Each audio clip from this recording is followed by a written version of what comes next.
시청자를 가스라이팅하지 않는 김용민 TV 김용민 브리핑 시작하겠습니다. 2월 27일 금요일입니다. 자, 내일 지나면은 3월이 오는군요. 네. 돌아오는 일요일은 3일절이고요. 월요일은 대체 공휴일입니다. 자, 지금 경기도 고양시 덕양구 창릉동 해가 떴죠? 현재 기온 5도입니다. 낮 최고 기온 14도로 예상되는데요. 한낮에 포근한 봄 날씨가 예보됐습니다. 당분간 기온은 평년보다 높을 것으로 보입니다. 오늘 고양의 낮 최고 기온은 14도로 예보됐습니다. 맑은 날씨 또한 예상됩니다. 자, 오늘 이재명 대통령이 전북특별자치도에서 타운홀 미팅을 엽니다. 낮 2시부터 말이죠. 자, 그리고 부정선거 끝장 토론 이준석 대 전환길 오늘 유튜브에서 라이브로 붙게 됩니다. 자, 이준석이 전환길에게 참패하고 감옥 가라 뭐 이렇게 이야기를 했는데, 자, 오늘 토론 상당히 주목됩니다. 그래요. 자, 오늘 아침 신문 기사 살펴볼까요? 한국일보부터 보겠습니다. 상당히 주목되는 기사인데, 윤석열의 12.3 불법 계엄 의혹 수사 과정에서 대통령실 PC 전면 초기화가 조직적으로 이루어졌다는 정황이 담긴 업무 수첩을 특검이 확보한 것 같습니다. 수첩에는 탄핵 심판 이전부터 이른바 플랜 B에 따른 PC 초기화 지시와 또한 실행 과정이 구체적으로 기록된 것으로 전해졌습니다. 수사당국은 약 1000대의 대통령실 컴퓨터가 기록물 이관 완료 전에 포맷됐고, 이 자체로 불법이죠. 관련 자료 삭제 지시도 있었던 것으로 보고 있습니다. 누가 지시했겠습니까? 이에 따라서 전 대통령실 고위 관계자들이 직권남용과 대통령 기록물법 위반 혐의로 검찰에 넘겨졌고, 당사자들은 정상적인 인수인계 절차였다는 입장입니다. 아니, 정상적인 인수인계인데 1000대를 엎어요? 말이 안 되는 얘기죠. 자, 지금 사진에 나오는 저 사람, 부끄러운 제 성동고등학교 선배 정진석 씨입니다. 비서실장을 했었죠. 살 많이 빠졌네. 네. 다음 소식입니다. 동아일보 사설인데요. 윤석열 1심 선고 이후에 실시된 여론조사에서 국민의힘 지지율이 17%로 급락했다. 어제 나온 NBS 조사 결과지요. 장동혁 대표 취임 이후 최저치를 기록했습니다. 반면에 이재명 대통령 국정운영 긍정평가는 67%, 더불어민주당 지지율은 45%로 상승했습니다. 정치권에서는 장동혁 대표의 전륜, 윤석열과의 전륜 거부 발언과 당쇄신 부재가 지지층 이탈의 주요 원인으로 분석되고 있습니다. 국민의힘은 보수 텃밭에서도 우위를 장담하기 어려운 상황에 놓였고요. 향후 지방선거를 앞두고 위기감이 커지고 있습니다. 국민일보 기사 보겠습니다. 서울 강남 3구와 용산구 아파트값이 약 2년 만에 하락세로 전환했습니다. 정부의 세제와 대출 규제 강화 영향으로 다주택자와 고령 1주택자의 매물이 늘면서 가격 조정이 시작된 것으로 분석됩니다. 강남권뿐 아니라 은평, 노원, 관악 등 서울 외곽에서도 최고가 대비 최대 30% 이상 하락한 거래가 잇따라 확인됐습니다. 전문가들은 상급지 가격 조정이 이어지면서 하락 흐름이 외곽 지역으로 확산되는 초기 단계일 가능성이 있다고 보고 있습니다. 또 다른 국민일보 기사입니다. 더불어민주당이 다음 주 조희대 대법원장에 대한 탄핵소추안 발의를 추진합니다.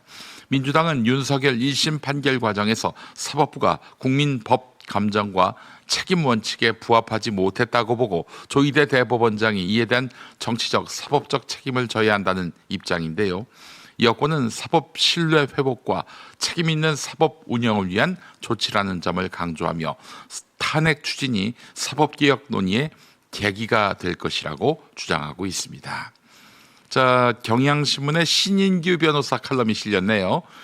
신인규 정당 바로 세우기 대표는 한국 정치의 주류 엘리트가 군부와 정보기관, 검찰로 이어지면서 특권과 권력을 독점해 왔다고 비판했는데 두 전직 대통령의 연속 탄핵으로 권력 교체가 이루어졌지만 새 주류 역시 기득권 유지와 정치 공학에 매몰된 과거 행태를 반복하고 있다고 지적했습니다. 특히 집권 여당 지도부가 진영 논리와 내부 권력 다툼에 머물며 국민 기대에 부응하지 못하고 있다면서 주류 정치권의 근본적인 자기 반성과 변화가 필요하다고 강조했습니다. 어제 신인규 변호사가 이성윤 최고위원을 강도 높게 비판했는데요. SNS를 통해서 말이죠. 이재명 정부 성공을 위해서 집권 여당의 기득권적 행태와 진영 논리를 벗어난 자기 성찰이 필요하다. 이런 지적입니다. 자, 이상 오늘 아침 신문 기사 쭉 훑어봤고요. 계속해서 TV뉴스는 어떤 이슈를 다루고 있는지 만나보도록 하겠습니다. 국민의힘 장동혁 대표가 당내 중진들과 한자리에 앉았습니다. 이대로는 선거 못 치른다며 중진들이 요구한 자리. 어색하나마 웃으며 시작했지만 노선 전환 요구가 바로 나왔다고 참석자들은 전했습니다. 윤석열과 절연하자고 하는 세력과 절연하겠다고 했던 그 표현은 발언을 처리하는 게 좋겠다. 장 대표는 선거가 어렵다고 인정하며 다양한 의견을 모으겠다. 중진 연석회의도 부활하겠다고 한 걸로 전해졌습니다. 돌파구를 마련하기 위해서 깊이 고민하고 다양한 의견을 수렴하겠다.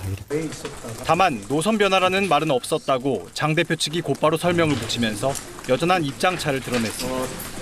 당내 재선 의원들도 모여 노선 갈등 정리 끝장 토론을 제안했지만 지도부는 묵묵부답입니다. 파열음은 대구 경북 행정통합법을 두고도 나왔습니다. 국민의힘이 반대했다는 이유로 국회 법사위에서 멈춰선 대구 경북 통합법을 처리하자고 대구 의원들이 뜻을 모았습니다. 경북 의원들은 찬반이 갈려 투표까지 벌인 끝에 찬성으로 일단 정리됐지만 백악관은 트럼프 대통령이 아무 전제 조건 없이 김정은 북한 국무위원장과 대화하는 데 계속 열려 있다고 밝혔습니다. 북한의 핵보유 인정을 전제로 한 김 위원장의 조건부 대화 발언을 어떻게 평가하느냐는 KBS 질의에 대한 답입니다. 또 트럼프 대통령은 첫 임기 동안 김 위원장과 세 차례의 역사적인 정상회담을 개최해 한반도를 안정시켰다고 백악관은 설명했습니다. 다만 미국의 대북 정책에는 변함이 없다고 강조했습니다.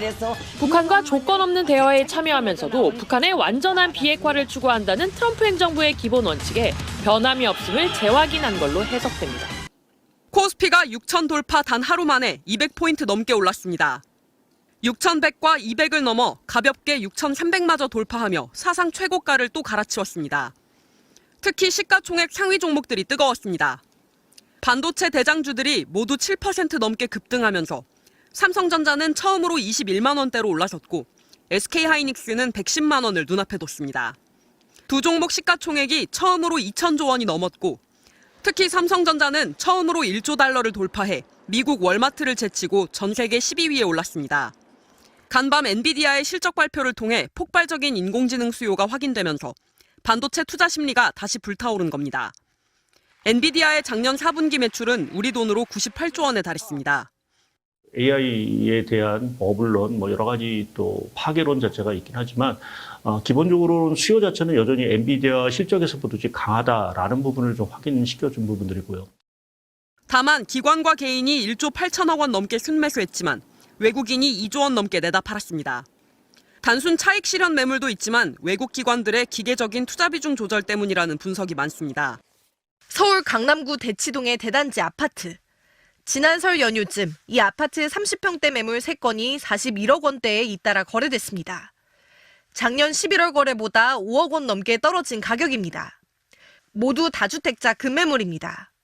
가격은 내려가리라고 생각은 했지만 이렇게 급하게 빠져서 이렇게 거래되리라고 생각하지 못했습니다. 이번 주 강남과 서초, 송파구의 아파트 값이 일제히 하락한 것으로 나타났습니다.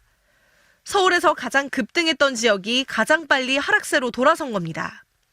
강남이 0.06% 하락해 하락폭이 가장 컸고 서초와 송파도 지난주와 비교해 떨어졌습니다. 여기에 용산까지 총 4개 구에서 아파트값 하락이 확인됐습니다. 이재명 대통령이 일부 1주택자도 보유하는 것보다 파는 게 유리할 거란 메시지를 냈습니다.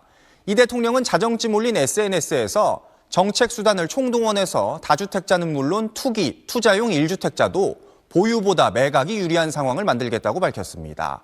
그러면서 초고가 주택에 대해서도 선진국 수도 수준의 부담과 규제를 안게 될 거라고 말했습니다.